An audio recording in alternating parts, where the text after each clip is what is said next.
Viva Voz, com Vera Magalhães.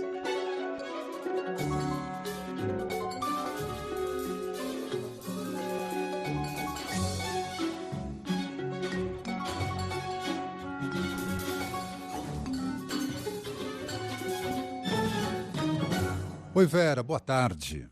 Oi, Fê, boa tarde para você, para os ouvintes e também para quem assiste o CBN Brasil.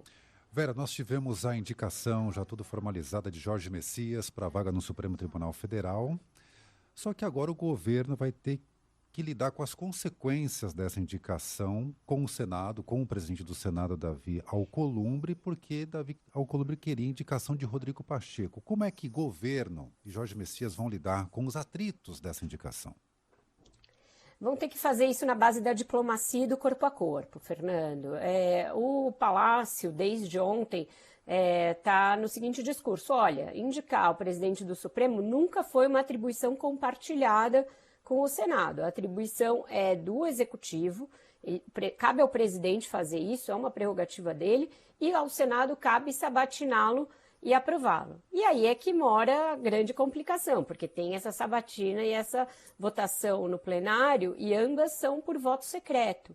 Quando você tem um presidente de uma casa que encampou uma candidatura, e isso é algo que eu me lembre inédito, encampar a candidatura e a candidatura ser de um dos integrantes do próprio Senado, não um integrante qualquer, um ex-presidente da casa, não um ex-presidente da casa qualquer, um ex-presidente da casa que é casca de bala do atual presidente, as coisas se complicam um pouquinho. Então é isso, você pode lidar com a coisa na base da autossuficiência, como fez o presidente, é minha prerrogativa, cabe a mim indicar e ponto final, e lidar com as consequências. Então agora está nessa hora de lidar com as consequências.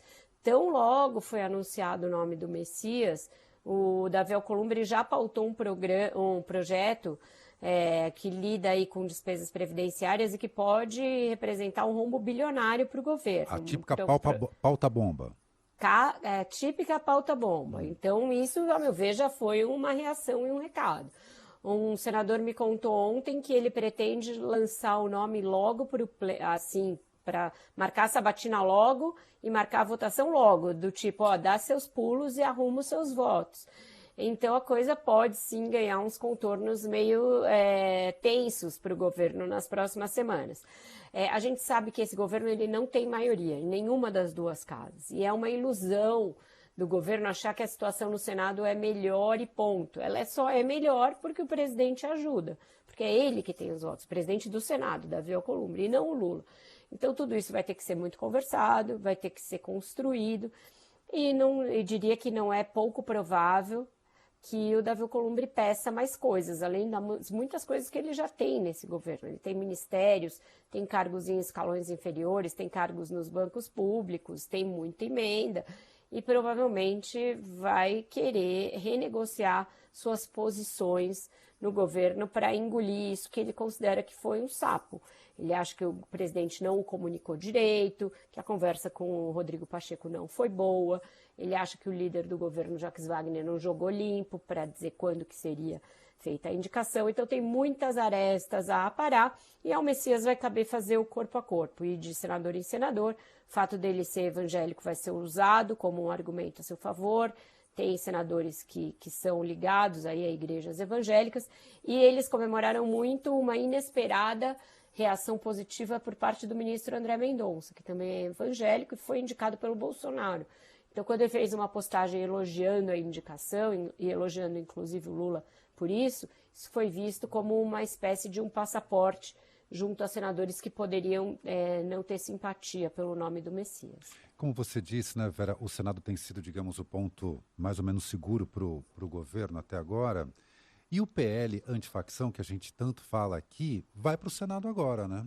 E aí o governo quer mudanças, vai Davi Alcolumbre ajudar nesse sentido? Ele ajudou no primeiro momento, né, Fê? Antes da indicação do Messias. Ele indicou um relator que é ali visto pelo governo como alguém que pode restabelecer pontos importantes do projeto. Para isso, ele preteriu o Flávio Bolsonaro e o Sérgio Moro. Que estavam candidatos, e ele chegou e falou, não vão ser vocês. Então ajudou. Agora, eu acredito que a primeira reação, e na verdade eu apurei, nesse primeiro momento lavo minhas mãos, já está com o Alessandro Vieira, governo que se vire. Então, pode sim prejudicar também isso, porque o Alessandro Vieira não é que ele seja um petista ou um governista, ele é neutro nessa questão. Então, ele não vai restabelecer o projeto do governo ipsis literis como ele saiu do Ministério da Justiça. E o Davi Alcolumbre se poderia ajudar um pouquinho a mais, por exemplo, a negociar com a Câmara, para quando o projeto bater lá, eles não voltarem tudo ao projeto do Derrite. Ele poderia fazer isso com o Hugo Mota. Acredito que agora não vai fazer mais. Uma última questão, Vera. O presidente Lula indicou um homem branco no Dia da Consciência Negra. Tem a vaga agora, a vaga do Messias na AGU. Poderia vir uma mulher, não? A ideia é que venha, as candidatas que há, né, são mulheres brancas, mas fica sempre com aquele gostinho de prêmio de consolação, né, Fernanda? Fica aquela coisa ali, não, para o Supremo não serve, mas para esses outros cargos serve. Ele fez isso já, né? Já estava preparando o terreno, dizendo que foi quem mais indicou mulheres para tribunais superiores. Mas todo mundo sabe que o Tribunal Superior mais vistoso e aquele que decide as grandes questões nacionais é o Supremo Tribunal Federal, não o STJ, ou o STM, nem o TSE. Então, tudo bem, serve para amenizar, para passar um pano, para que os movimentos progressistas que foram contrariados não fiquem tão bravos, mas a gente sabe que não atende, porque são 11 ministros e hoje em dia só tem uma mulher. Quando o Lula assumiu tinha 2, então na prática, nesse mandato, ele reduziu a participação feminina no Supremo Tribunal Federal. Vera, muitíssimo obrigado, boa tarde para você, bom final de semana. Ótima tarde para você, até semana que vem. Tchau, obrigada, Fê. Tchau.